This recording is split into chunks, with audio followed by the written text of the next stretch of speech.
In the 2260s, mankind, under the banner of the United Federation of Planets, sent out 12 Constitution-class starships into the void of space. Each of these ships was on a 5-year mission to gather data and establish contact with other species. This was the golden age of space exploration for Starfleet, with each ship's crew acting as explorer, diplomat, scientist, peacekeeper, and soldier. But not all of the ships made it back. Although the Enterprise was hailed as the most famous and successful of these ships, the Constellation, Intrepid, and Defiant were lost to space, and the Exeter and Excalibur suffered complete crew losses. You are a member of Starfleet, and now it's your turn to face the wonders and dangers aboard your own ship. Star Trek Adventures is an RPG by Modiphius, published in 2017, and is the latest in a long line of Star Trek RPGs.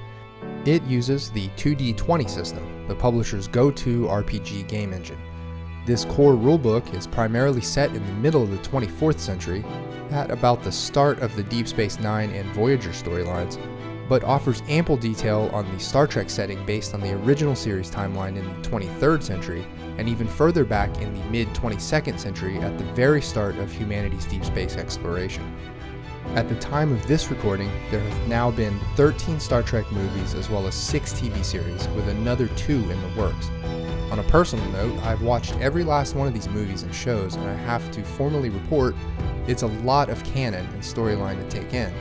Thus, it is understandable that a book like Star Trek Adventures, which tries to embrace the whole of Star Trek and offer it as a playable RPG, might get a little lost in space.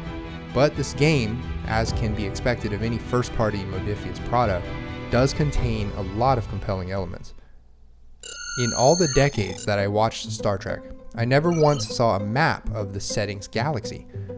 This would have been especially helpful when watching Deep Space Nine, in which the premise is that a wormhole connects one quadrant of the galaxy, the Alpha Quadrant, to the distant Delta Quadrant and causes all kinds of problems.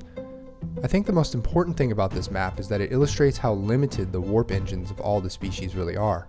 Despite the incredible breakthroughs in warp speeds attained by every generation of Starfleet, even at warp 9.9, going 3,066 times the speed of light, all these species are not able to carelessly straddle the galaxy. This is an important feature of the setting because it means that there are countless more planets, races, and phenomena to explore. In Star Trek, humans have formed an alliance with dozens of other sovereign planets called the United Federation of Planets. This federation maintains a uniformed spacefaring service called Starfleet, sort of like its space navy. Starfleet conducts deep space exploration, research, defense, peacekeeping, and diplomacy. As such, it only selects the best and the brightest from the populations of the Federation, choosing members solely by intelligence, temperament, and risk tolerance. The starship crews in all of the movies and TV shows have all been Starfleet officers, and thus in this game, you play a Starfleet officer. Your character has 6 core attributes: control, daring, fitness, insight, presence, and reason. As a whole, these 6 characteristics are a bit of a departure from your old standards in D&D. Notably, 5 out of the 6 have to do with your officer's mind and character. These attributes range from 7 to 12. You also have 6 disciplines, which range from 0 to 5. 1 represents basic training in the discipline, and your PC always starts with 1 in each discipline. The 6 disciplines are Command, Con, Engineering, Security, Science, and Medicine, representing the different operational departments of a Federation starship. Finally, your character has talents, which will help your dice rolls or expand your actions in some way during a turn. You start with 4 talents, and most are related to one of the 6 disciplines. The book lists 36 talents, most of which have a stat requirement. Star Trek Adventures uses a life path approach to creating your character, and in this case it is 7 steps. Each step gives you values, talents, or points to put into disciplines and stat points. The book provides not only ample details for every option at every step of the life path process, but adds tables so that you can roll for a random selection on most steps. By the end of the 7 steps, you have a Starfleet officer complete with rank and history. The authors include a peculiar feature where players can play as supporting characters in a scene. This option has a few stipulations. This feature is certainly great for smaller tables where more characters are needed, and can also solve the issue of keeping all players engaged if the main character split up. But it does require some versatility in the players themselves to effectively switch between characters in the middle of a game. Characters can advance in the game through milestones. These are generally defined in 3 tiers: normal, spotlight, and arc. A character needs to earn a certain number of a lower tier of milestones before they are entitled to a higher tier. Normal milestones are earned through becoming injured or by challenging or using a value or directive. A normal milestone might be a revised value or a shifting of discipline points, though not an addition of points, or perhaps the swapping of one focus for another. Spotlight milestones are rewarded at the end of an adventure to characters who have somehow excelled and are handed out every 2 to 3 missions. Players vote to award this to one player, and the reward is any number of stat tweaks or even tweaks to the ship. Again, there are no overt improvements to character or ship here, just changes. An arc milestone is awarded after a character has gotten 2 or more spotlight milestones. These will actually add points to attributes or add a new talent or focus or value to a player's character sheet. In the course of play, players will roll d20s to determine whether they've gained or lost reputation points. They can increase their chances of gaining reputation by acting in accordance with Starfleet ideals or going above and beyond the Call of Duty. When reputation points rise to a certain threshold, players can opt for an increase in rank. If reputation points reach below 0, the GM can enact disciplinary measures ranging from short-term detention to demotion to court-martial. Tests in the book are referred to as tasks, which is any attempt to achieve or avoid something. When resolving a task, the GM chooses an attribute and a discipline appropriate for the challenge. They also choose any focuses that are relevant.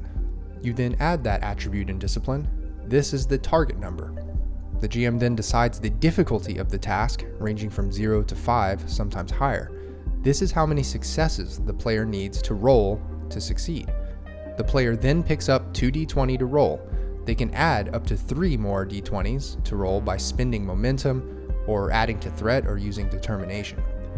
Then they roll the dice. Every die that is equal to or under the target number is a success. Every die that is equal to or under an associated focus for that task counts as 2 successes. Every die that rolls a 1 also counts as 2 successes. Every 20 causes a complication or narrative element that goes against the players. If you get equal to or more successes than the target number, then the task is completed. Every success beyond what was called for earns a momentum point. Momentum can immediately be spent to narratively enhance the success of the task itself, or saved for later. There are plenty of situations where the difficulty is 0, meaning the player doesn't need to roll any successes to succeed, but will roll anyway to see how well they succeed and to generate momentum points. These momentum points are a group pool and can be spent in all kinds of ways to help the situation. Threat points are accumulated by the GM and spent to turn the tide of a situation against the players. GMs can pick up threat points in a number of ways, including when a player wants an extra die to roll on a task or if they attack an enemy with lethal intent. In combat, players can attempt a single task and have several minor actions, which is any simple action that wouldn't require a roll. The most common combat tasks that they can attempt are these. Melee attacks are resolved with competing daring plus security with the difficulty of 1. Ranged attacks are resolved with a control plus security with a difficulty of 2. When hitting something, players roll the number of d6s equal to the weapon or hazard's damage rating. Add this up, then roll any resistance d6s by the victim and add those up. The difference is how many stress points are lost. Under some circumstances, including running out of stress points, injury can occur. Injury means that the character is incapacitated for the scene. Players can avoid 1 injury per scene by spending 2 momentum points or accepting a complication. A second injury at that point could lead to an instant death. There are more ins and outs on combat with regard to healing and avoiding injury, as well as a variety of other ways to spend momentum points. Social conflict is a detailed affair with sections on persuasion, deception, evidence, intimidation, and negotiation. Task resolving dice rolls apply to social conflict as well. The book attempts to tackle technology in Star Trek by first breaking it down into 3 types: high-energy power systems, sensing and computing technology, and warp and subspace theory. When players are challenged with troubleshooting any of these technologies, they are asked to choose one player to be the research lead, who then chooses 3 focuses to solve the problem. Players have to guess at which of their 3 focuses is the right one to solve the problem at hand, and the GM secretly has players working on that task without telling them which is the right solution. For major technological breakthroughs, players are limited to achieving 1 per story at the table. The book describes how players can improve and prototype new technologies, but only in loose and non-game mechanical terms for the most part. The authors are more interested in teaching the GM on how to think about refereeing technology generally, rather than spelling out every last possibility. Likewise, the short weapons table in the game is meant to be a launching point for more weapon designs by GM and players. Since Star Trek is not an overtly martial franchise, it's no surprise that this weapons list is short. Equipment like body armor, anti-gravity devices, and prosthetics and the like are also defined, with a smattering of illustrations here and there. Starships in the game each have 6 systems, which are called upon for various related tasks.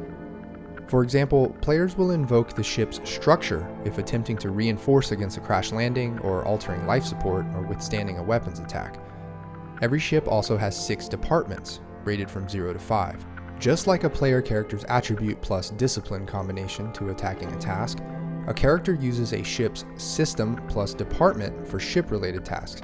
For example, command plus engines to fly in a precise formation, or engineering plus computers to research technical schematics. Ships have a power rating, and starts each scene at full power. Things like going to warp or restoring shields will drain these points. Power is also lost from complications, damage, attacks, and whatever space phenomena the GM wants to throw at you. Ship systems are operated by players who assume a ship's function, so whoever is at the helm would make the roll for taking the ship to warp, which would be a control plus con task, assisted by the ship's engines plus con rating. In combat, a ship's crew has a number of minor actions it can take, including the following, as well as ship tasks that require a roll. The ship operations get a bit more detailed, broken down by position on the bridge. Out of the 8 positions, some of which are consolidated depending on the ship's design, you have separate actions that can be taken. Each of these positions has 3 to 6 detailed tasks that they can take, and these tasks are at the heart of the starships in the game, where each player gets to actually have a hand in bridge operations. When a starship takes damage, the GM determines which system gets damaged with a roll, and the impact of this damage will have different effects. Damage on a ship is broken down into impact, damaged, and disabled. The book stats out 8 major types of Starfleet ships spanning the 3 eras, and offers unique ship talents to start with. The larger the ship, the more talents it has. There are 27 ship upgrades to choose from. The book also stats out 4 Klingon vessels, several Romulan, a Jem'Hadar battlecruiser, a Borg sphere, and a Borg cube, as well as a Ferengi and a Maquis ship. I found 2 things that made this book difficult to navigate. One, the designers decided to embrace the LCARS motif from Next Generation, which is fine. I've also done that in this video. But then they inundated the book with flavor text offset with the LCARS bars that are identical to the main content bars. This made the reading experience challenging, as I was constantly trying to separate primary material from the flavor text. Also, there is so much of this flavor text, it might actually account for a full 100 pages of this book. I kept fantasizing about a version of the book that just contained the information pertinent to playing the actual game. And 2, I found myself jumping back and forth in the book trying to get a clear definition of one rule or another.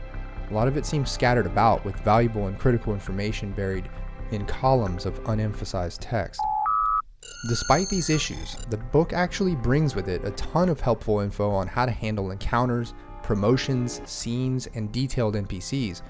Generally speaking, the authors deliver the goods in terms of providing a Star Trek experience, at least from the perspective of Starfleet. Understanding the roles on the ship is a big hurdle for the GM, since they have to know all the parts of its operation in order to run a smooth game. But if everyone knows their part and are familiar with the rules, then the shared setting knowledge should already be built in. Thousands of hours of TV and movies have done that job. So, if you still know enough Star Trek fans even after those Kelvin timeline movies came out, then round them up and try your hand at becoming a Starfleet officer. Thanks for watching. This is Dave signing off. See ya.